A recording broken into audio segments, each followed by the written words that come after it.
Version of you that is not just surviving, but that's thriving.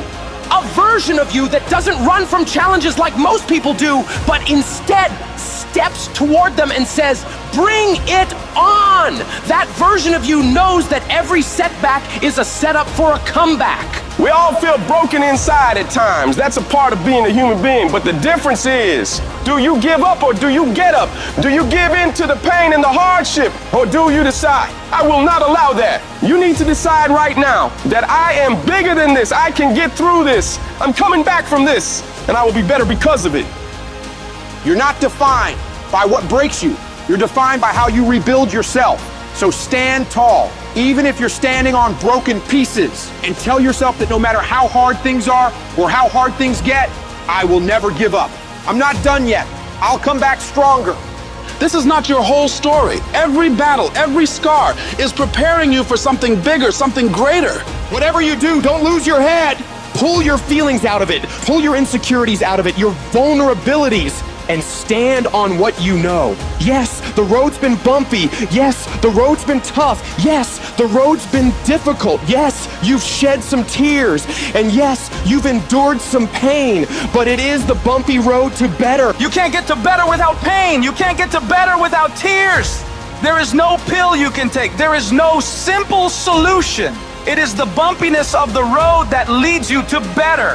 Whatever you're going through right now, it's happening on purpose. It is happening in order to forge you into the person that you were created to be. But if you quit, if you let the darkness, you let the pain, you let the agony win, you will never get to be that person. The people who make it through the hardest times in life and come out better because of it are the people who are willing to look at the problems and issues in front of them, assess the situation, take responsibility for fixing it, and come up with solutions to solve them. Your pain is not the end. It's the beginning of a new you. A you that's tougher, wiser, and unstoppable. So when you're broken, remember, it's just the universe saying, it's time to build the best version of you.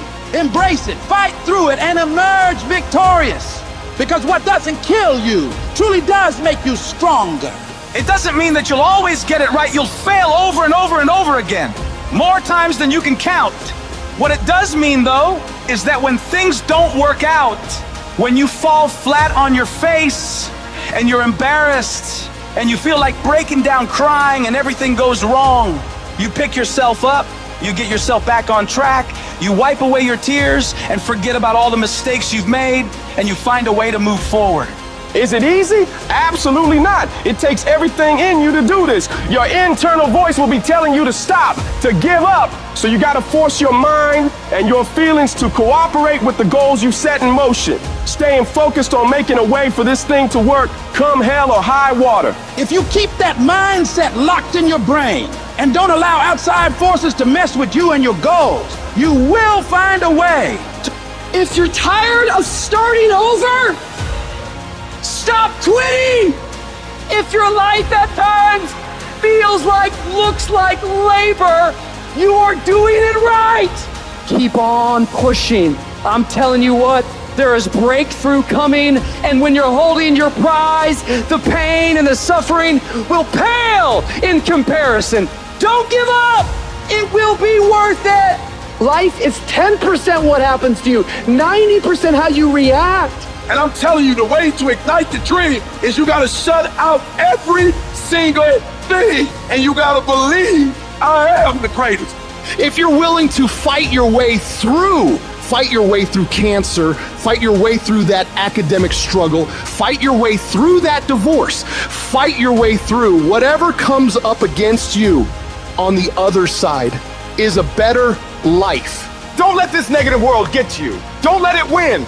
And I'm saying to you, what if all of us took that attitude after we face a rejection and a no, or we have a meeting and no one shows up, or somebody say, you can count on me, and they don't come through. Nobody believes in you. You've lost again and again and again. The lights are cut off, but you're still looking at your dream, reviewing it every day, and say to yourself, it's not over until I win.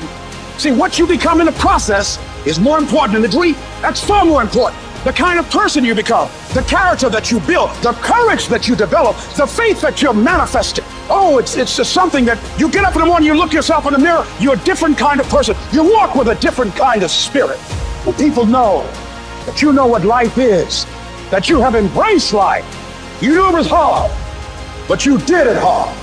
You gotta have your back against the wall and give yourself no way out. Because when it's do or die, We all think about quitting, it's hard. It's hard to process information during pain because that pain takes over and you can't think rationally. You're thinking about fight or flight, save yourself. That's not a rational thought. It's not a thought that's gonna get you through hard times. When you quit, your mind says we're done, so it doesn't expand. There's no expansion when you quit.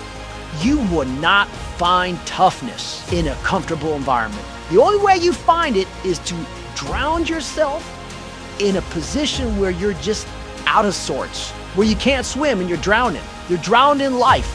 You're now like, I gotta get out of here. You're in fight or flight. It's cold, I can't be cold this long. And then this is where that 1 second decision comes in. You forgot every reason why you want to be there. All you want to do is go back home. You want the warmth, you may want something to eat. All those things of comfort are there in that 1 second. What you have to do in that 1 second is say, you know what, ma'am? Dad, I'm gonna figure out a backstroke or something.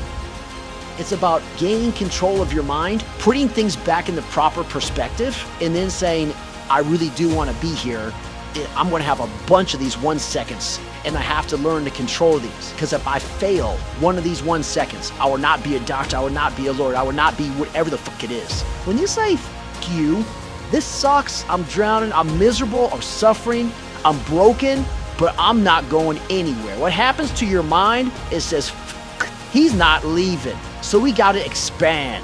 We got to grow. We got to figure this fucking thing out. These compartments in your brain, they have to work. And then you start seeing daze parts of your mind that you never engaged before, where you're in suffer mode and you say, I'm not gonna quit. You're forcing your brain now to operate on a level it's not used to, but then it becomes used to it. if you want to take the fucking island, burn the fucking boats. When you burn the boats, you tap into a level of drive, determination, and courage that you may have never experienced before. You become unfucking stoppable. We all want to be a beast, but do you know what a beast is? A beast is someone who can go through hell and be grateful that their legs are working. A beast is someone who's lost everything, but is grateful for the opportunity to get everything back and can say, Roger that. I'm gonna harness this. It is only up from here. I'm gonna come back even stronger.